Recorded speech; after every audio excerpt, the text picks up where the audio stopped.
새벽 예배 나오신 성도님을 주님의 이름으로 환영합니다. 다 함께 사도신경을 하나님 앞에 고백하겠습니다. 전능하사 천지를 만드신 하나님 아버지를 내가 믿사오며 그 외아들 우리 주 예수 그리스도를 믿사오니 이는 성령으로 잉태하사 동정녀 마리아에게 나시고 본디오 빌라도에게 고난을 받으사 십자가에 못 박혀 죽으시고 장사한 지 사흘 만에 죽은 자 가운데서 다시 살아나시며 하늘에 오르사 전능하신 하나님 우편에 앉아 계시다가 저희로서 산자와 죽은 자를 심판하러 오시리라. 성령을 믿사오며 거룩한 공회와 성도가 서로 교통하는 것과 죄를 사하여 주시는 것과 몸이 다시 사는 것과 영원히 사는 것을 믿사옵나이다. 아멘. 찬송가 91장 하나님께 올려드리겠습니다.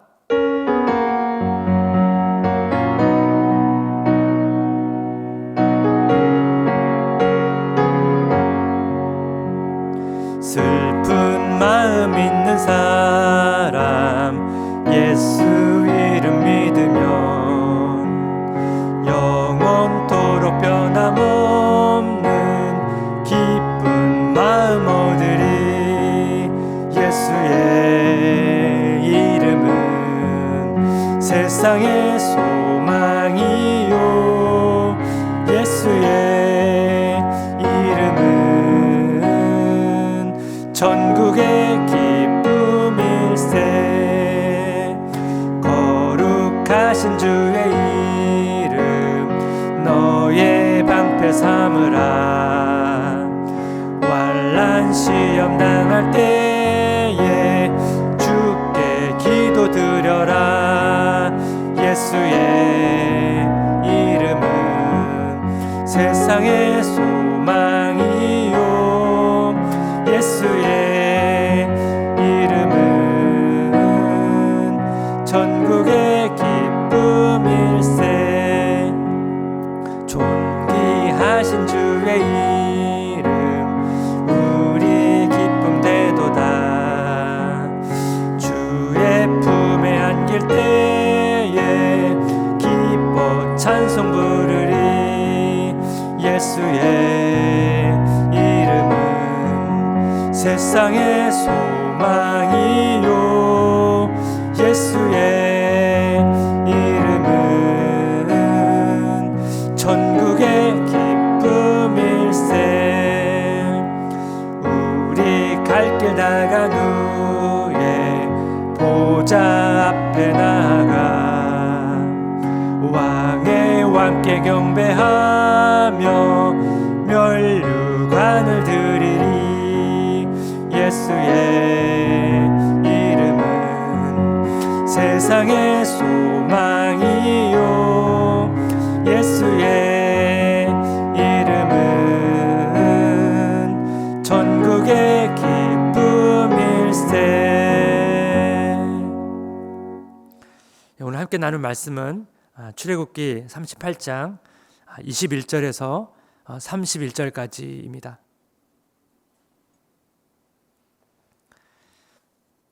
제가 봉독하겠습니다.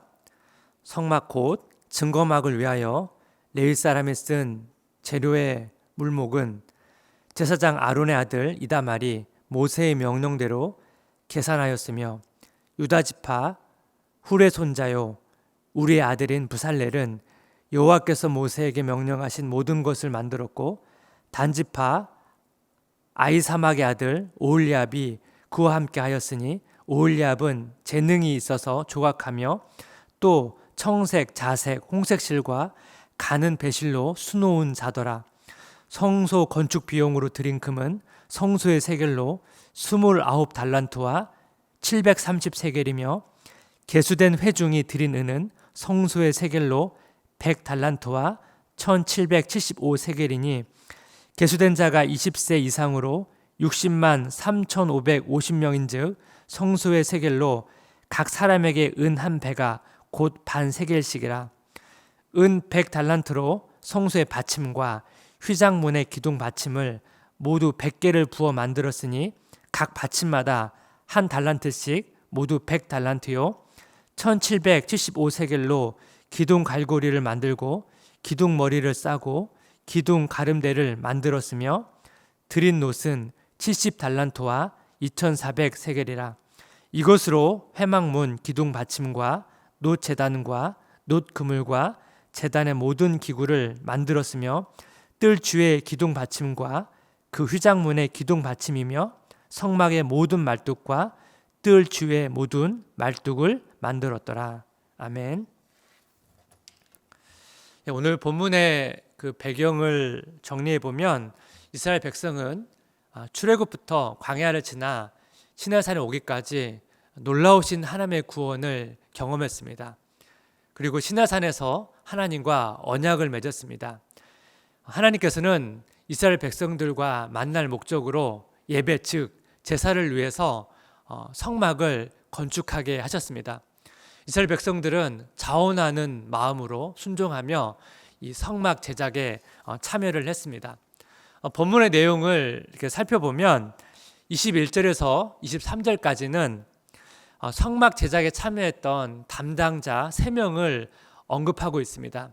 이다말은 성막에 들어간 금속의 양을 측정하고 기록하는 일을 맡았고, 부살렐과 오홀리압은 이 성막의 기구를 직접 만들었습니다.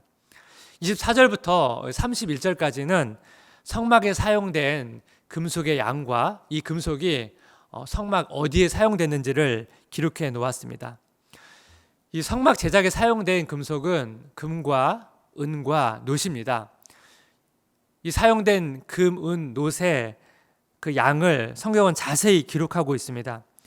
출애굽기 38장 24절에서 25절, 성소 건축 비용으로 드린 금은 성소의 세겔로 29달란트와 730세겔이며 개수된 회중이 드린 은은 성소의 세겔로 100달란트와 1775세겔이니, 또 29절을 보면 드린 놋은 70달란트와 2400세겔이라. 우리가 오늘날 사용하는 이 단위가 아니기 때문에 어느 정도인지 사실 가늠하기가 좀 어렵습니다. 우리가 사용하는 단위로 좀 이렇게 환산해 보면 금은 1톤, 은은 3.5톤, 놋은 2.5톤입니다. 이 성막 제작에 엄청난 양의 금속이 사용된 것을 알 수가 있습니다. 그럼 이 많은 금속을 어떻게 얻었을까요? 이스라엘 백성들이 자원해서 드린 것도 있고 또 성전 세금을 통해서 거둔 것도 있습니다. 특히 은은 성전 세금을 통해서도 얻게 됩니다. 출애굽기 38장 26절, 계수된 자가 20세 이상으로 60만 3,550명인즉 성소의 세겔로 각 사람에게 은 한 배가 곧 반 세겔씩이라. 이스라엘의 인구 조사를 할 때마다 20세 이상의 남자는 세금으로 은 반 세겔씩을 내야 했습니다. 부유한 자나 가난한 자 모두 동일하게 은 반 세겔을 내야 했습니다. 그리고 이 비용으로 성막을 운영을 했습니다. 종합해 보면 이 성막을 만들 때 자신의 손재주를 이용해서 섬긴 사람들도 있고 또 금속을 후원한 사람들도 있고 이 후원한 금속을 잘 관리한 사람도 있었습니다. 우리의 교회에 좀 적용해 본다면 우리가 교회 인근의 어떤 어려운 이웃을 돌볼 때 직접 현장에 가서 섬기는 분들도 있고 또 후원한 분들도 있고 이 후원한 재정을 잘 관리하는 분들도 있습니다. 이 금속의 양은 아주 많지만 이스라엘 백성 중에 많은 사람들이 참여했기 때문에 이 한 사람이 감당해야 될 금속의 양은 많지 않았을 것입니다. 부유한 자나 가난한 사람 동일하게 내는 세금도 있었지만 세금이 아닌 경우에는 자신의 형편에 따라 드렸을 것입니다. 이 출애굽부터 시내산 오기까지 이 놀라우신 하나님의 구원을 경험한 이스라엘 백성들은 이 하나님께 감사한 마음으로 성막 제작에 참여를 했습니다. 이것을 우리의 삶 가운데 한번 적용해 보겠습니다. 우리도 이스라엘 백성들처럼 우리를 구원하신 그 하나님께 감사함으로 우리의 몸과 마음과 우리의 시간과 물질을 자원하여 드립니다. 로마서 12장 1절 2절, 그러므로 형제들아 내가 하나님의 모든 자비하심으로 너희를 권하노니 너희 몸을 하나님이 기뻐하시는 거룩한 산 제물로 드리라. 이는 너희가 드릴 영적 예배니라. 너는 이 세대를 본받지 말고 오직 마음을 새롭게 함으로 변화를 받아 하나님의 선하시고 기뻐하시고 온전하신 뜻이 무엇인지 분별하도록 하라. 사도 바울은 우리 마음뿐만 아니라 우리의 몸을 드리는 것을 영적 예배라고 말씀하고 있습니다. 그러니까 우리 매일매일의 삶이 이 영적 예배이기 때문에 우리 말씀을 통해서 하나님의 뜻이 무엇인지를 잘 분별하고 하나님이 원하시는 삶을 살아야 됩니다. 그럼 어떻게 하면 이것을 잘 할 수 있을지를 잘 설명한 비유가 있습니다. 그 톰 나이트 교수가 셰익스피어가 쓴 희곡의 비유로 설명을 합니다. 셰익스피어가 쓴 5막짜리 희곡이 있다고 여러분 가정을 한번 해보겠습니다. 근데 문제는 이 5막의 내용의 일부가 없습니다. 결론이 없습니다. 이 희곡의 내용이 너무 재미있어서 이 희곡을 연극에 올리고 싶었습니다. 이 연극을 제작하는 사람이 훌륭한 배우들을 뽑습니다.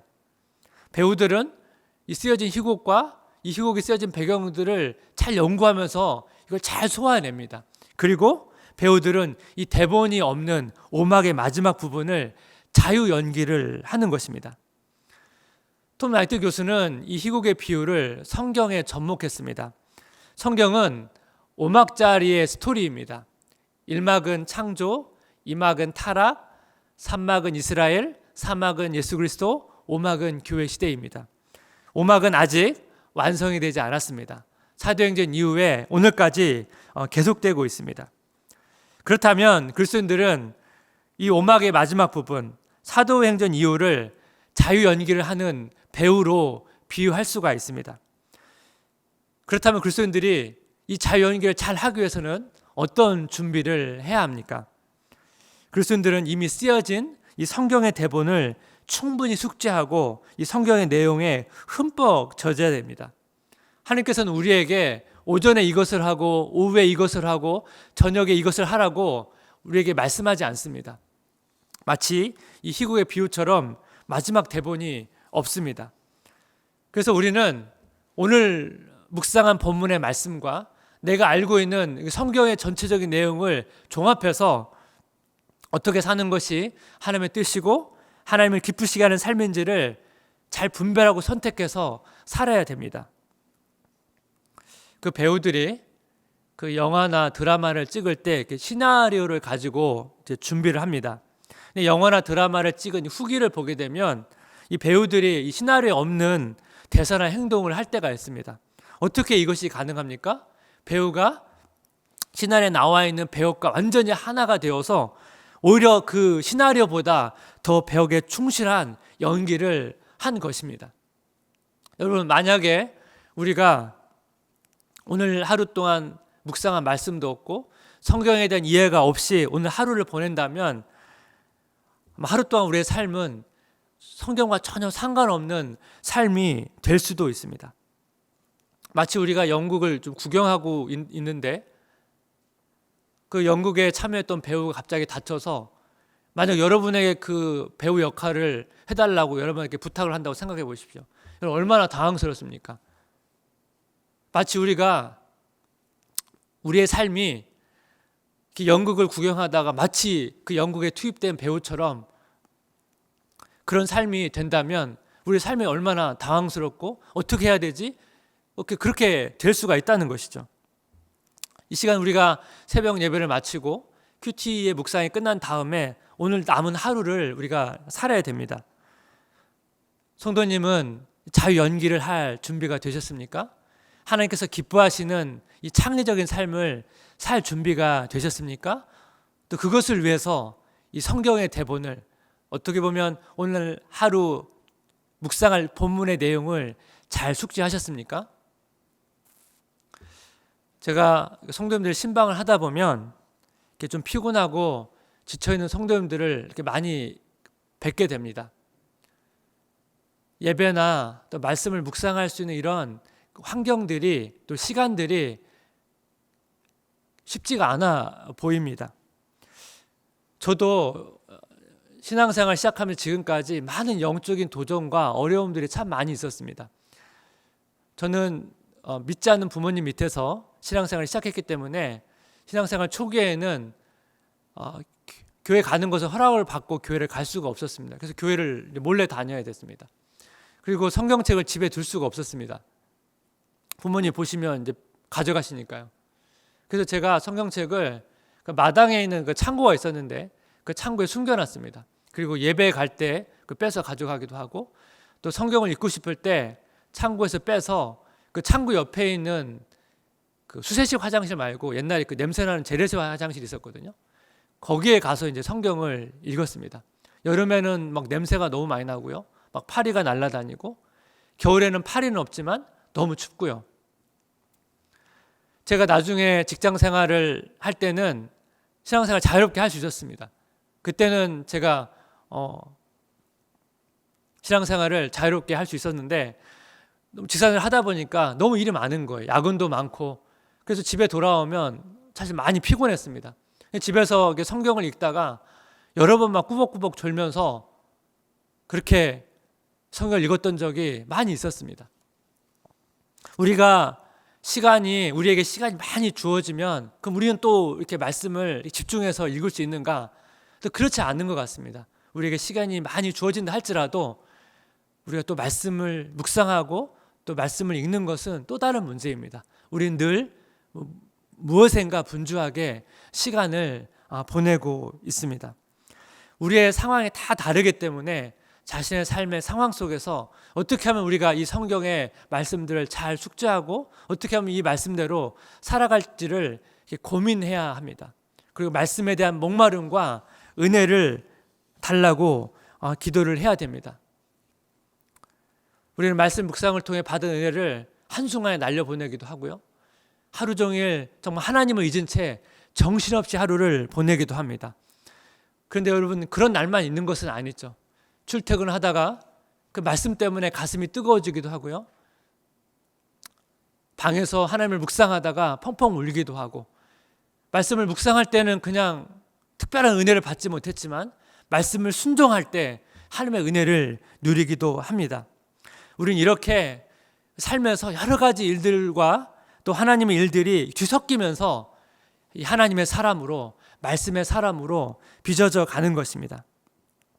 케빈 대영 목사님의 글을 읽고 설교를 마무리하기를 원합니다. 우리는 하나님께 직접 나아갈 때와 같은 자세로 하나님의 말씀을 읽어야 한다. 성경에 나온 대로 하나님이 우리에게 입을 열어 말씀하신다면 우리는 과연 어떤 자세로 그분께 나아갈까? 글쎄, 나는 우리가 매우 주의 깊게 들을 것이라 생각한다. 그리고 열심히 들을 것이다. 순종하며 들을 것이다. 기대하며 들을 것이다. 그리고 사랑하고 순종하겠다는 목적으로 들을 것이다. 저는 이 글을 통해서 우리가 어떻게 말씀을 읽고 살아야 되는지에 대한 귀한 통찰을 얻습니다. 하나님께서 직접 나에게 말씀하시는 것처럼 경청해야 되고, 그냥 경청하는 것으로 끝나는 것이 아니고 사랑하고 순종하겠다는 목적을 가지고 경청해야 됩니다. 그리고 그 말씀을 우리 마음에 품어야 되고, 그 말씀에 담겨진 정신을 가지고 오늘 하루를 사는 것입니다. 사랑하는 성도 여러분, 이 시간 예배를 마치고 우리가 자유 연기를 시작할 때 불안과 두려움이 아니고 말씀 안에서의 자유와 평안과 하나님을 향한 신뢰를 가지고 오늘 맡겨진 그 하루의 삶을 사시기를 주님의 이름으로 축복합니다. 기도하겠습니다. 하나님 아버지, 연약한 우리를 불러주시고 세워주셔서 감사합니다. 말씀과 나의 현실과의 격차가 클 때마다 힘들 때도 있지만 우리의 삶이 나의 능력으로 사는 것이 아니라 하나님의 은혜로 사는 것이기에 오늘도 하나님을 의지하며 나아갑니다. 오늘 하루가 어떻게 펼쳐질지 우리는 모릅니다. 안개 속을 걷는 것 같지만 안개 속에서도 하나님께서 우리를 지켜주시기에 한 걸음 한 걸음 내딛습니다. 말씀이 우리의 빛이 되게 하시고, 말씀이 우리의 지혜가 되게 해주시고, 말씀이 우리가 넘어질 때마다 일어서는 힘이 되게 해주시옵소서. 말씀 안에서의 자유함을 누리는 삶이 되기를 간절히 소원하고 예수님의 이름으로 기도드립니다. 아멘. 이 시간 같이 기도할 때 성경에서 튀어나온 사람처럼 말씀의 사람, 한 책의 사람이 되게 하소서. 하나님께서 나에게 주신 재능과 은사와 경험으로 하나님을 기쁘시게 하는 삶을 살게 하소서.